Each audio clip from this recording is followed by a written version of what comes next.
Welcome back to the interview. I'm your host, Susan Lee MacDonald. Jazz is a place where anyone can go, a magical refuge where people go to listen to the best music. Today's guest is a very special jazz vocalist who has taken the road less traveled. Join me and meet the fabulous Sonny Kim.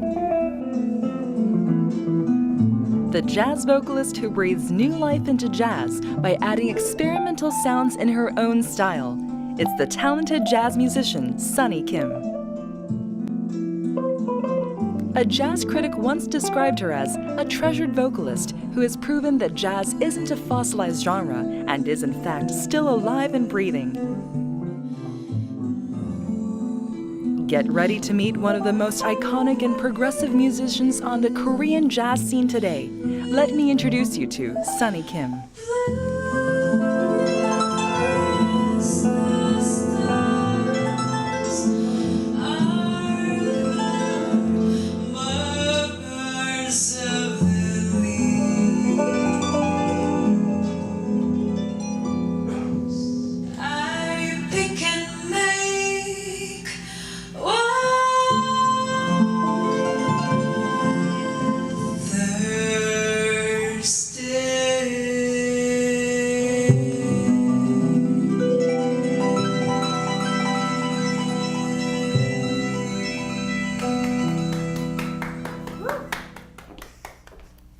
First of all, Sonny, I'd like to thank you so much for being on the interview. It's such a pleasure to meet you. Oh, the pleasure is mine. You know, as we were doing the opening for the show and listening to the music and your voice, by the way, you've got an incredible voice. Oh, thank you. It was so wonderful to hear you. And as I was listening to the song, I felt like I was just in this kind of dreamy state of being out in nature, looking up at the sky in a large field. It felt so comfortable to hear your voice together with the music. Well, you're right, Susan. The song is about spending the whole day outside under a big tree with the sun, you know, breaking through the leaves and having the night kind of sneak in. Really? You know, having the stars kind of bloom. Wow. Well, I think that with hearing that song, it definitely felt like that. And I didn't know that that was the kind of premise of the song. And what is the song called? It's called In Between. In Between, okay. And that's from your new album, The Painter's Eye, is that right? That's right. Oh, and you are not only the vocalist for the song, but you also wrote the song too. Yeah, I composed, I wrote the music to it. Wow, that's incredible talent. Thank you. I really enjoyed it. I know that you've been living abroad for quite some time, and you've returned recently to Korea. That's right. And how has it been adjusting back to living in Korea? Well, it's been an adventure, you know? Yeah. Just getting to know Korea again, because I left when I was so young. So Korea had changed and I also had changed. So we had to get to know each other again. Yeah. How has that process been for you? You know, at times frustrating, of course, but most of all very insightful, you know, because it's really getting to know myself. Yes. I'd like to ask you about The Painter's Eye. I know it's released in the US, in New York, and it's soon to be released here in Korea. And I'm curious why you chose to have it be released not in Korea, but first out west. Well, because, you know, New York is the mecca for jazz. and I wanted to try it out there and get different opinions and see if people like it. You know? One of the things that I heard was that it's looking at very small things. You know, it's more of looking inward than outward. You know, it's contemplative. That it's very kind of meditative and serene, which I'm happy about, because that was part of what I wanted to do, what I wanted to achieve through the music. Now, as it's going to be released here in Korea, what type of expectations and what do you anticipate will happen when it's released here? I hope people like it. I hope people will also see what I was seeing making the music. Basically, I wanted to get back to my like childish, like myself when I was a child. You know, I wanted to get in touch with that again. Getting in touch with your inner child? That's right. Yeah. You know, I was remembering, you know, what I was thinking and feeling when I was a little kid living in Korea. Wow. So your album is basically inspired by you wanting to kind of return to your childhood days. And so you composed the music and wrote the songs here in Korea, I suppose. Yeah. A few years back, a friend of mine gave me a book of poems, poems written by a Korean painter named Sonny Kim. Okay.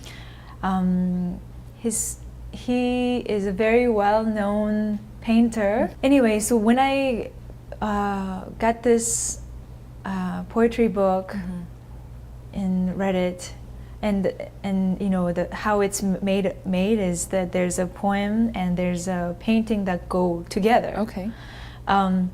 You know, I had been looking for a way to connect again to what it means to be Korean for me. Yes. And that was it. You know, I instantly kind of felt again what I was feeling as a child, this innocence, this just pure admiration of the nature and things that go by very slowly. I'm a lover of nature, so you know, it was just really healing for me to just read you know, that poetry book, and I thought maybe I can write music to this. Interesting. You know, it's amazing to me how creativity sparks other creativity. That, you know, if one person is creative, that can inspire someone else to be creative. And it's like a chain effect in a really great way. That's true. That is true. Yeah, I was very lucky that I got that book. That's fantastic. And so after we hung out and talked about, you know, writing music to his work, he actually asked me if I would like to visit his hometown, you know, go on a trip with him. Oh, wow. Yeah.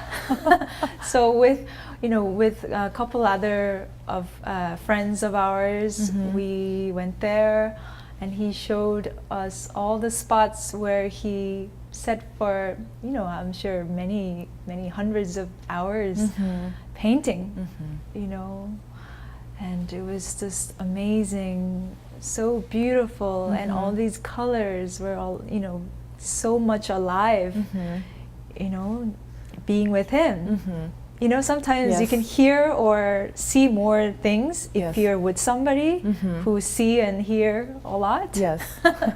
Yeah, so it was really a lovely experience, and also it was just so nice to travel in Korea. It was my first time there, traveling in that part of, you know, the country, and I was so mesmerized, you know, because I had been to a lot of beautiful places in the world, but Korea it's breathtakingly beautiful, and it was a springtime and all the flowers are blossoming, and it was just amazing, and the food there. That food in that area. For Sonny Kim, Painter's Eye is a reflection of her early childhood memories in Korea.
I'd like to talk a little bit about your experimental side of music. In being a jazz vocalist and singer-songwriter, you have used electronic music together with acoustic music, and that's not necessarily typical of most jazz performers and songwriters. Why did you decide to go that experimental route? Because it's a risk, right? I mean, and it's not like you were so established as a vocalist that you could afford necessarily to take certain risks, but why did you decide to do that? Because the core belief that I have as an artist is that the arts should really represent the time, you know, and our world is changing like every day, right? And it should, music should too, you know. And I know, of course, people like music that they're used to hearing, you know, people like familiar things, but I think there's gotta be somebody that pushes, you know, and I think that eventually people will like what's authentic and what's, you know, new. Now, what do you think has been the biggest risk you've taken with that experimental side of yours? I think it was releasing the first record. Yeah, because that record is definitely an adventure. You know, even even people like critics who listen to a lot of things get confused. Like, what is this? You know, is this jazz? Is this rock? Is this, you know, what is this? They can't really categorize it. What do you think about the efforts that a lot of people try to label music? Because, you know, there are these certain fixed genres. There's rock and roll, there's classic, there's new age, there's world, there's, you know, country and this and that. Now, do you think that it's necessary to kind of put your music in a certain genre, or would you rather have all the genres just kind of go away? Well, you know, how people, like how brains work, I think we have to categorize, you know, but as artists, I don't think we have to do that for ourselves, you know. I don't think we should worry about that, you know. We should just make the music that we hear in our head and we think is beautiful, you know, and I think it's, right now is the world, like everyone is so exposed to so much information, right, including music. Yes. We can hear music that was made in the 20s or, you know, all kinds of world music, traditional music. And we really have a wide variety to choose from. You know, so I think people who make the music shouldn't worry about it. You know, let the other people label it if they want. But yeah. I know that when you perform the songs from your album live, that you use an element that you don't have on the album, which is using the Korean traditional instrument, the daegum. Yeah. And I'm curious, what has been people's reaction when you use the daegum? Because it's not an instrument that most people, especially from the West, are used to hearing. Yeah, just recently, about a month ago, I performed at the New York City Winter Jazz Festival. Yes. Fortunately, the daegum player was able to join me there. So we performed together, and people, I'm sure for most people, it was the first time hearing and seeing that instrument played live, and people were, you know, really thrilled. I could see that they were very curious and happy to hear that instrument. Wonderful.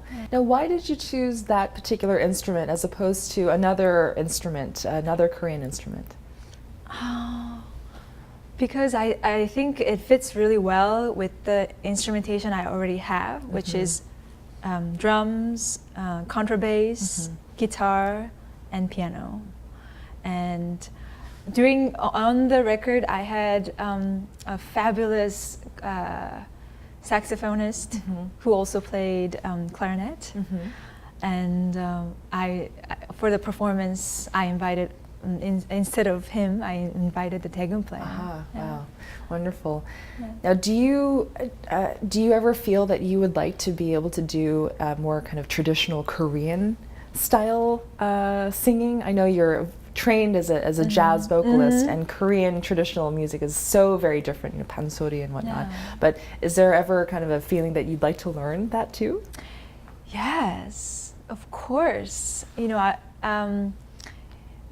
in fact, I spent the summer when I was in college in Korea and took lessons. Really? Yeah, in Korean style, traditional style singing. Wow. Which was really fun, but I couldn't really get into it so deeply.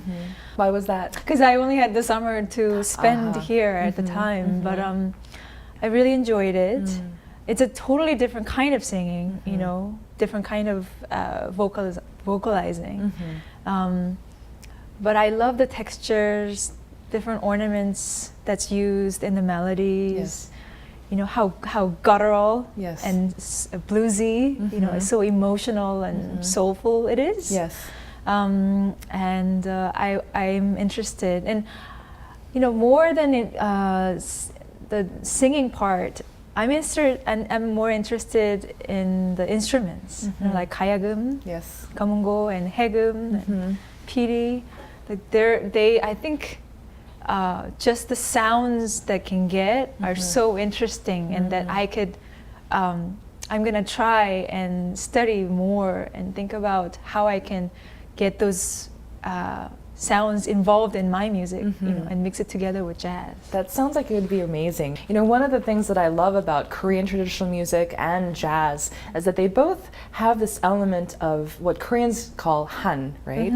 The feeling of intense longing, intense emotion, the intense sadness, and jazz has that element too, right? That's right. And it's different than, you know, just musical, you know, kind of singing and music. So I wonder if it's maybe because of your connection with, you know, being a Korean, that jazz maybe came a little bit easier to you because you were able to kind of access a little bit of that, you know, Korean han.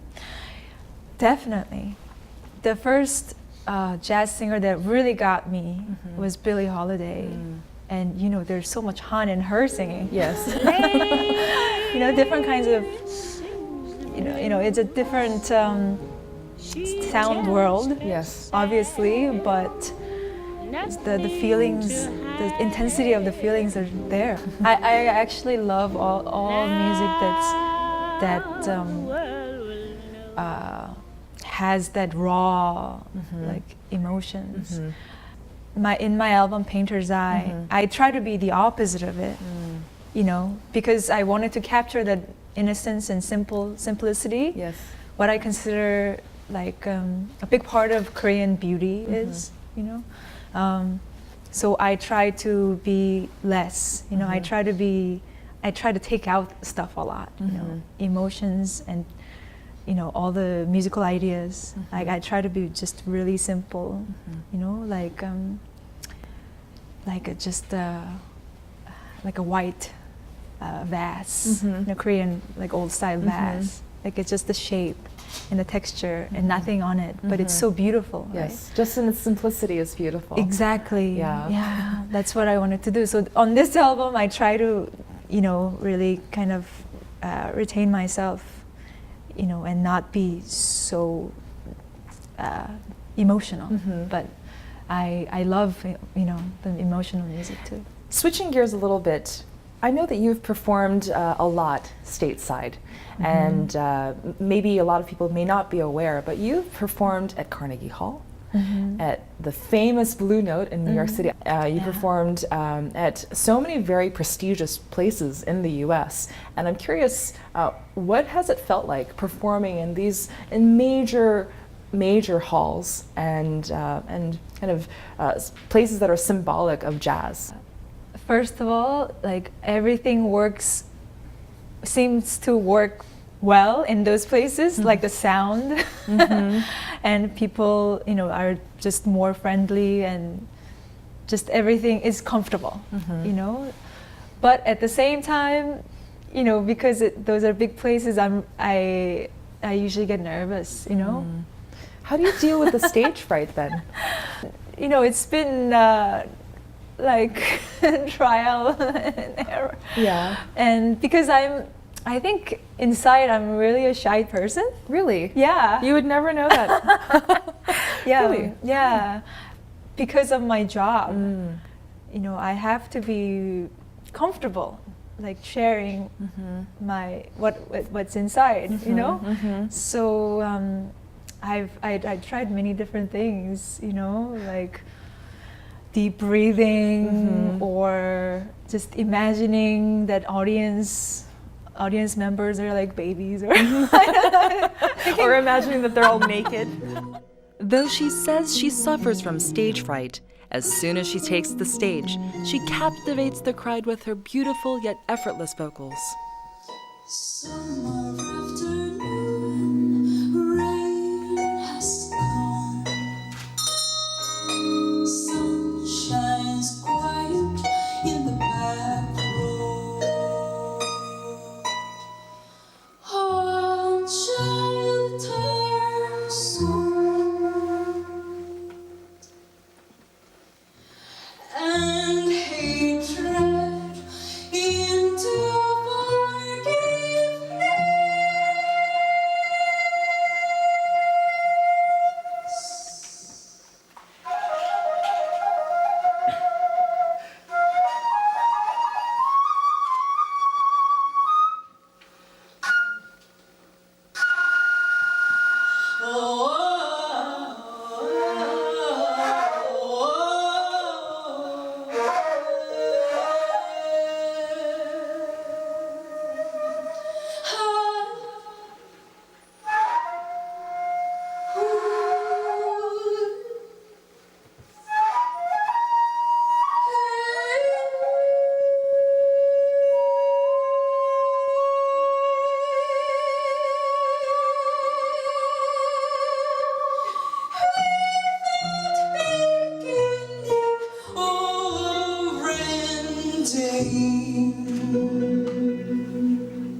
Now, you performed at the 2007 Newport Jazz Festival, which is a super prestigious jazz festival, and you were one of the only Koreans to have ever performed there at that time.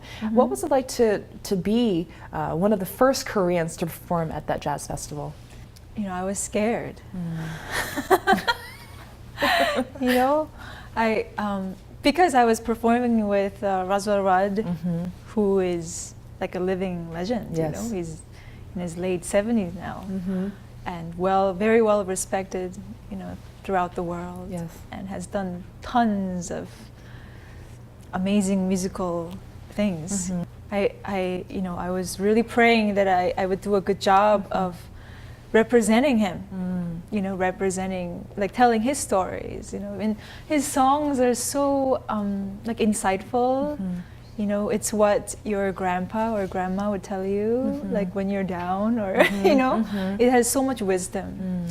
So I just felt so honored that he would trust me with those songs, and that he, you know, he believed that I could deliver them and be a good representative of his music. How did you meet him? Because, I mean, he is a living legend in jazz. How was that connection made?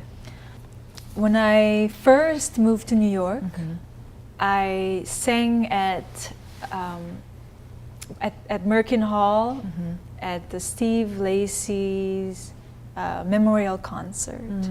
Steve Lacy, the great saxophonist and composer, had passed away, you know, a few months back, and Roswell Rudd and Steve Lacy were best friends, you know, since like the 50s, I think. And so he decided to organize that event. I see. And I was very fortunate to be a part of it.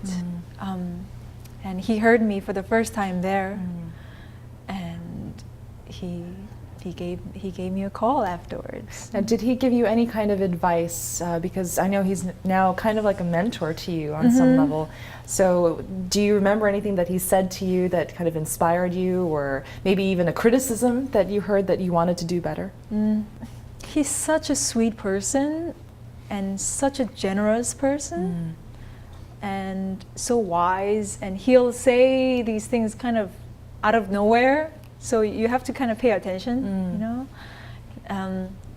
One of the things that he said that really influenced me was that when we play music for people, we're not playing our instrument, we're playing our soul, you know. Wow, that's really deep. Yeah, so like it teaches me to be a good person, an interested and engaged person, and interested in other people and the world. What do you think it takes to be a successful jazz vocalist? I think you need to enjoy being in the moment, taking risks, Yes. you know, and listening to other people. And you have to know the music. I mean, you have to know, you know, you can't just sing, have a good voice. You have to understand music.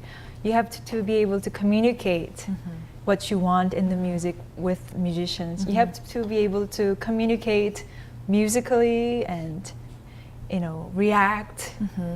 Yeah, you have to know the music, you know. Now, being a singer-songwriter, you know your music, but how difficult is it to communicate what you intended for this song to sound like to someone who has never heard it before?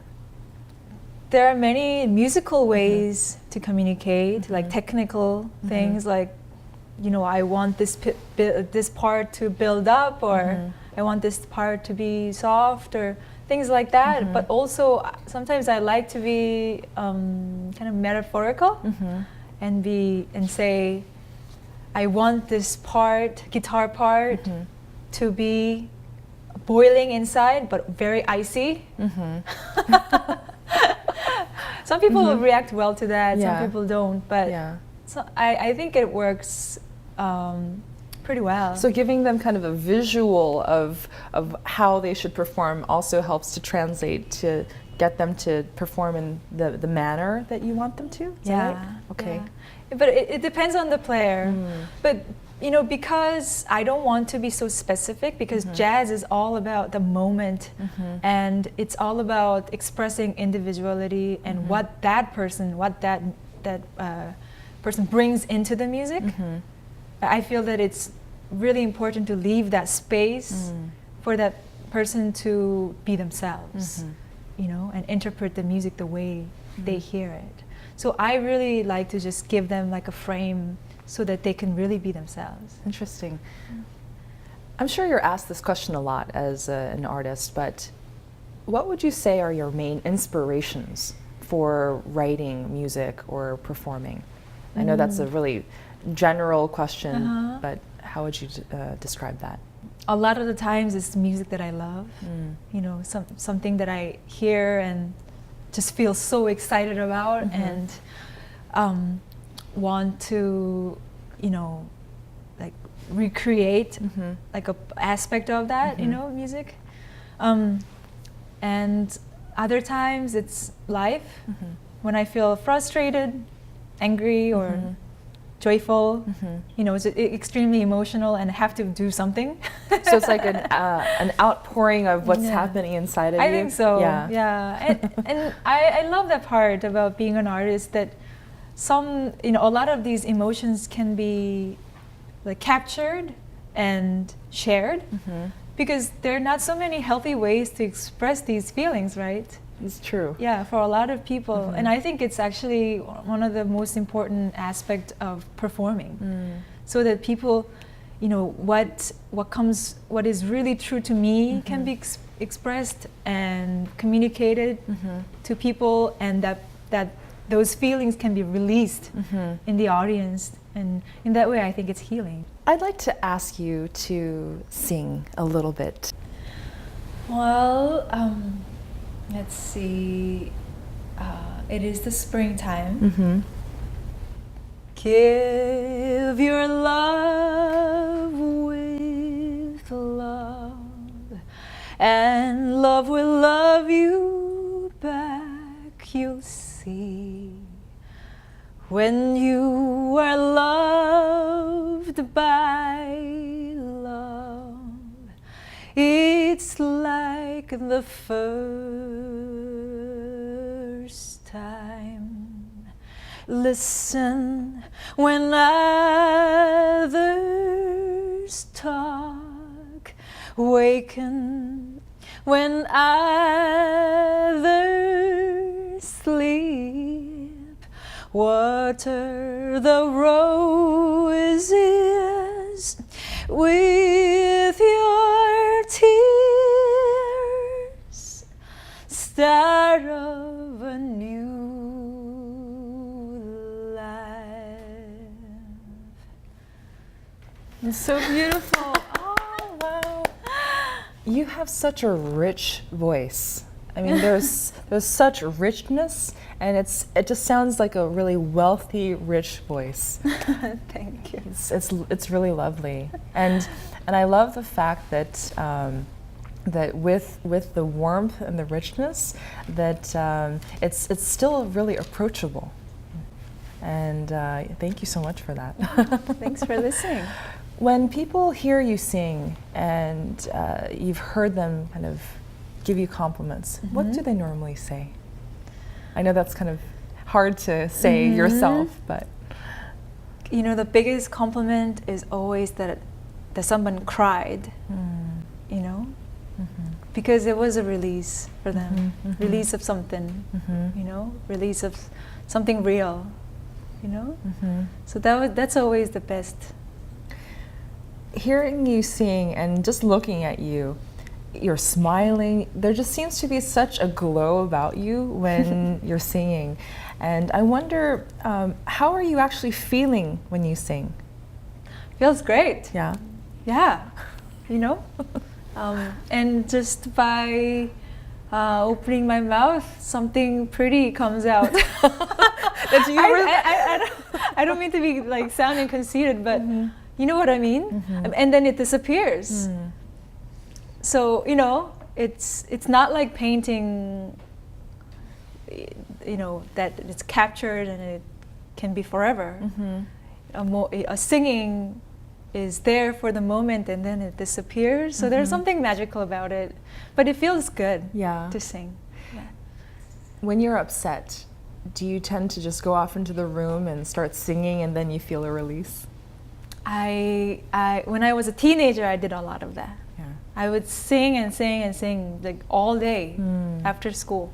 Wow. Come home and wow. play piano and sing. Now, as you're singing now, I can tell that this isn't something that just happened overnight. Like you said that you sang as a child too. I imagine that you showed your talent as a singer, as a good singer, early on in life. Who was it that kind of noticed that talent in your family, that kind of gave you that push to perform a little bit more? It was my grandmother. Oh. We used to live with her, and you know, when I was a baby, I don't remember this, you know, but I guess I was singing and dancing all the time. Like everything I heard, I would sing back and dance to it. Oh, that's so cute. Yeah, and so my grandmother thought it was adorable, you know, and she took me to all of her gatherings with her friends, like most every day, I guess. And she would, you know, take me and bring me, and she would ask me to sing for everyone, and so I was performing all the time. So from when you were a wee little child, you were performing for your grandmother's friends and every place that she went. So maybe that's the reason why it was not only fun for your grandmother, but fun for you too, because you got to spend quality time with your grandmother, and people were always like, you know, saying how wonderful you were. Yeah, it was, I don't remember, but you know, I think that's why I'm kind of maybe a little bit more, like I had my practice. Yeah. So then, as a child, you were performing just kind of for fun, and then when you hit your teenage years, and when you moved to Malaysia, I understand that that's something that was such an impact for you, that you were moved to sing more. Why was that? Because I was in a new environment, and because I couldn't speak English. It was difficult, you know, and you're right, I was in my like coming of age, you know, like adolescence period. So it was a lot of you know, finding out how I could live, you know, that way. You know, I feel like it took me a while to get to know myself, you know, because there were so many beliefs, so many different kinds of value systems that I had to filter, you know, and choose what could be part of me, you know. So it's been kind of a long process of that, which has been difficult sometimes, but I think it's been helping me to have a unique perspective of the world. And I wasn't following everything in other classes other than music classes, you know. And during the music classes, I was able to just do everything that everyone else does, you know, and better maybe. You know, play the piano and sing, and as long as I knew the words and memorized the words, then I could really communicate. You know, I think that's when I learned that you can really communicate with music. This is when I became interested in jazz, because at the school that I went to in Malaysia, international school, Kuala Lumpur. Yes. They had a really great music program there, and one of the music teachers was a big fan of jazz. Yes. And he got together a jazz big band, you know, and so people auditioned for it. And we had festivals like twice a year, you know, where we would invite all the parents and friends and just have a night of hanging out and eating all international foods and you know, performing, you know, and the jazz big band. performed like jazz choirs, like rock bands and dances and all this, you know, amazing entertainment. And I think at that time it was new to me, but I really enjoyed being a part of it. Yes. You know, performing and mingling and seeing things, you know, being a part of like a festival. That's amazing. So, yeah. So you became interested in jazz at a pretty early age when your musical kind of repertoire was being formed. When was it that you decided that you really wanted to become a jazz vocalist? That was after I went to America. And you studied in Denver, at the University of Denver, right? In Denver, Colorado. I was exposed to a lot of traditional jazz as well as other American popular music like funk or hip hop. I love funk, yeah. You know, soul, R&B, and I sang in bands that played that kind of music and toured a lot. And then when I moved to Boston to go to the England Conservatory, that's when I was more like guided to look at more new music, avant-garde, more experimental music. So there I had an opportunity to kind of bring together everything that I had experienced and create something new. That's fantastic. Now, because you've had this multicultural experience, I can imagine that that's influenced you as an artist. It's influenced you as a singer. And if you were able to say what it is about the different cultures that you lived in that has helped you to be a better musician, a better singer, vocalist, what do you think that would be? I think the biggest thing is knowing how to adapt. And open myself to new ideas and new perspectives quite easily, you know, because I had to do that to survive, you know.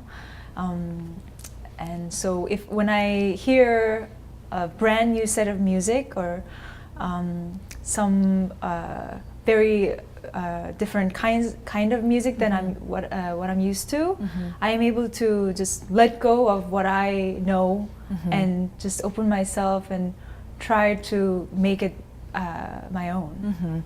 Now, do you feel that as a musician that you've kind of been changing throughout the past number of years, or do you feel that you've always had that core that's always stayed constant? I think it's both. Yeah. You know, kind of the creative and wanting the new things, you know, kind of avant-garde. But living in different places, I was exposed to many different genres of music. So I think my music evolved throughout, you know, my life, depending on the places I lived. Sonny, I wanted to ask you kind of a philosophical question. Okay. What is jazz to you? To me, right? Personally. Yes. It's a playground where I can have my fun and make my own world. Wow. On a scale of 1 to 10, 1 being terrible and 10 being perfection, where do you feel you are right now in terms of your ability to perform and to compose and all of that? Well, I know that's hard don't to like say. to number myself, but you know, I think I'm still a baby. Like I'm really, you know, I'm not like super young, but I think as a musician, like I want to be able to sing when I'm like 80, you know? So in that aspect, I think I'm like at 3. Well, you have really high expectations of yourself because hearing you, I think that you'd be close to the top half and not the bottom half. But we look forward to hearing more about how you progress in your career, and hopefully we'll all be around when you're 80. Okay. Thanks. Sonny, I'd like to ask you a favor. Would you be able to perform a song that you've personally written and composed that is one of your favorites? I'll sing the song Everywhere, which was included in the movie Late Autumn. Okay, great. There's a strange frenzy in my head of birds flying, each particle circulating on its own. He's the one I love everywhere.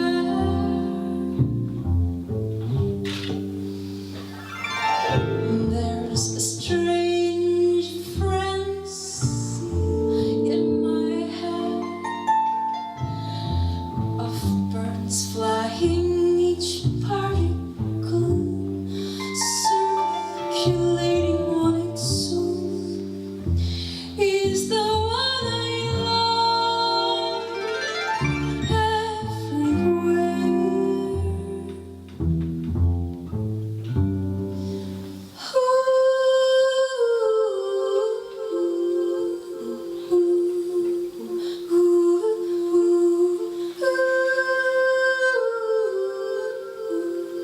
Lovebirds flying, each particle circulating on its own.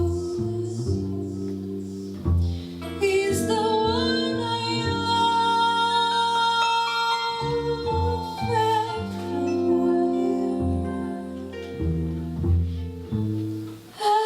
everywhere.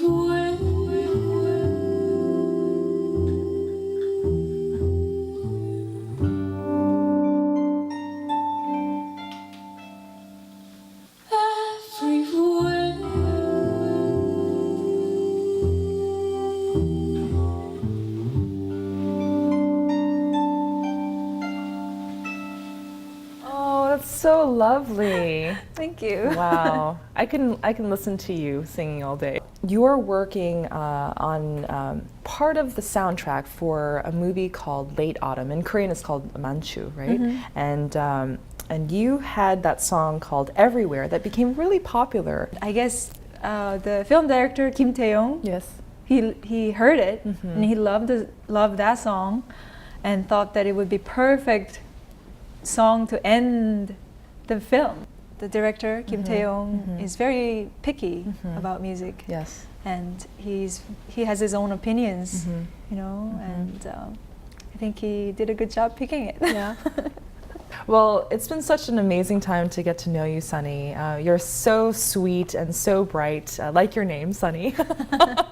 And I think that a lot of the people who are watching the show will probably want to hear a little bit more about your continued success.